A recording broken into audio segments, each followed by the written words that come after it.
अब हम NCERT book से अध्याय 2 को देख लेते हैं। तो अध्याय 2 में है बहुपद।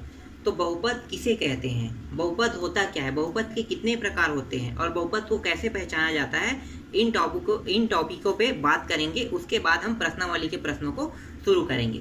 तो पहले बहुपद को जान लेते हैं। तो बहुपद क्या होता है, किसी चर राशि में घात पूर्ण संख्या हो तो उसे हम बहुपद कहते हैं। जैसे पूर्ण संख्या क्या है, तो पूर्ण संख्या का मतलब ये है कि 1, 2, 3, 4, तो ये सब क्या है, ये पूर्ण संख्या हो। और जो चर राशि है मतलब घात जो है ये क्या होगा, 1, 2, 3, 4 प्राप्त होना चाहिए, तभी क्या होगा, वो बहुपद होगा। जैसे कि एग्जाम्पल,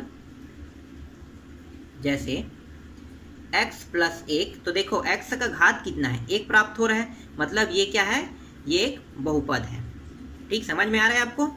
दूसरा, अगर x का वर्ग प्लस 2x प्लस 1, तो ये भी क्या है, देखो x का घात देखते हैं, यहाँ भी कितना है, 2 है, मतलब ये भी पूर्ण संख्या है। यहाँ पे x का घात 1 है, मतलब ये भी पूर्ण संख्या है, तो ये भी क्या है, एक बहुपद है। अब आपको मैं ये बता दूं कि वो बहुपद कब नहीं हो सकता, किस कंडीशन में, क्योंकि ज़्यादा महत्वपूर्ण ये है कि बहुपद कब नहीं हो सकता, क्योंकि आप जानते हैं कि पूर्ण संख्या है मतलब बहुपद होगा, लेकिन अगर वो पूर्ण संख्या नहीं है तो बहुपद नहीं हो सकता। तो जो बहुपद नहीं होगा उन कंडीशन को देख लेते हैं। तो कंडीशन 1 देखते हैं। कंडीशन 1 में क्या है, अगर मान लो कोई संख्या, ठीक है, कोई संख्या जो है वो अगर करनी के अंदर में, जैसे कि x जो है संख्या नहीं, हम लेंगे चर राशि को अगर करनी के अंदर में ले ली, तो ये क्या होगा, ये जो है ये बहुपद नहीं होगा, चाहे इसके साथ कुछ भी संख्या जुड़े रहें, x वर्ग प्लस 5 इस तरह से कुछ भी संख्या हो, तो ये क्या होगा, ये बहुपद नहीं होगा।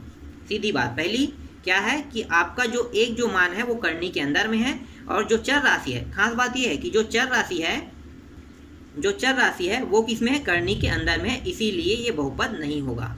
दूसरा कंडीशन क्या कहता है, अगर जो चर राशि है वो बटा में है, अब इसके साथ चाहे आप कुछ भी जोड़ लो, ठीक है, 5 यहाँ पे मैंने जोड़ लिया, तो क्या होगा, ये जो है बटा में है, इसीलिए क्या होगा, ये भी बहुपद नहीं होगा। दूसरा कंडीशन आपको समझ में आ गया, फॉलो कर लेते हैं। तीसरा कंडीशन क्या हो सकता है बहुपद नहीं होने के, तीसरा कंडीशन ये है कि जो x है इनके घात जो है वो कभी भी बटा में प्राप्त नहीं होना चाहिए। कैसे, जैसे कि x 1/2 या x के जो घात है वो 3/2, इस तरह से प्राप्त नहीं होने चाहिए। अगर इस तरह से प्राप्त हो रहा है कोई भी चर राशि का मान बटा में अगर इस तरह से प्राप्त हो रहा है तो वो क्या है, वो बहुपद नहीं होगा। तो इस तरह से ये कंडीशन है। तो एक और कंडीशन देख लेते हैं, चौथा, और x का मान अगर ऋण में प्राप्त होता है, -1, -2 या -3, ठीक है, कोई भी मान हो ऋण में प्राप्त हो रहा है तो वो क्या होगा, वो भी मान बहुपद नहीं होगा। बाकी इसके अलावा जो भी कंडीशन फॉलो होगा वो सब के सब क्या होंगे, बहुपद कहलाएंगे। जैसे कि मैं आपको बता देता हूँ बहुपद क्या क्या हो सकते हैं।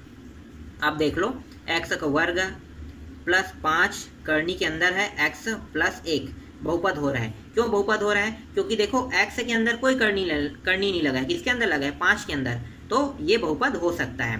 ठीक, फिर x की घात 3 प्लस 2x, ये भी बहुपद हो सकता है, क्योंकि x की घात यहाँ भी पूर्ण है, यहाँ भी पूर्ण है, मतलब क्या है, ये दोनों बहुपद हैं। और अगर आपको देखना है तो इस तरह से लिख लेते हैं, x प्लस 1, या फिर 1 को करनी के अंदर ले लो, या फिर 5 संख्या ले लो, एक x प्लस करनी 5, तो ये भी क्या है, बहुपद है। क्यों, क्योंकि जो x के अंदर क्या है ना, तो x के अंदर ये जो चारों कंडीशन है उनमें से कोई भी कंडीशन फॉलो नहीं हो रहा है। तो देखो x यहाँ पे करनी पे नहीं है, x यहाँ पे बटा में भी नहीं है, x यहाँ पे हाफ नहीं है, देखो बट मतलब x के जो घात है वो हाफ नहीं है, फिर x के घात ना तो माइनस में है, तो मतलब ये चारों कंडीशन फॉलो नहीं हो रहा है। मतलब क्या है कि वो जो भी संख्या हो वो क्या होगा, बहुपद होगा। तो आपको बहुपद अब समझ में आ गया होगा किसे हम बहुपद कहेंगे और किसे नहीं कहेंगे। अब बहुपद के 3 प्रकार होते हैं, उनको भी जान लेते हैं।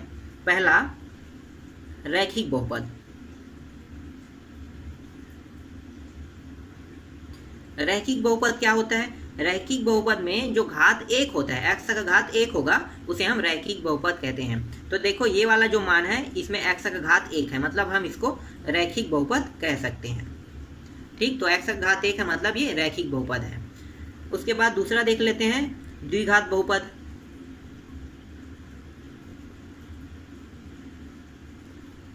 द्विघात बहुपद में क्या होगा, जिसमें घात 2 हो उसे द्विघात बहुपद कहते हैं। जैसे कि एग्जाम्पल में आप इसी को ले लो, तो x का वर्ग प्लस करनी 5x प्लस 1, ये है द्विघात बहुपद। इसके बाद एक और होता है तीसरा, त्रिघात बहुपद। त्रिघात बहुपद तो जिसमें x के 3 घात है। कुछ भी एग्जाम्पल ले सकते हैं आप इस तरह से। तो देखो इसमें घात 3 है, तो इसे हम क्या कहेंगे, द्विघात बहुपद कहेंगे। तो देखो रैखिक बहुपद, द्विघात बहुपद, द्विघात बहुपद और त्रिघात बहुपद, तो इस तरह से इसके 3 प्रकार होते हैं। अब हम चलते हैं प्रश्नावली के प्रश्नों पे।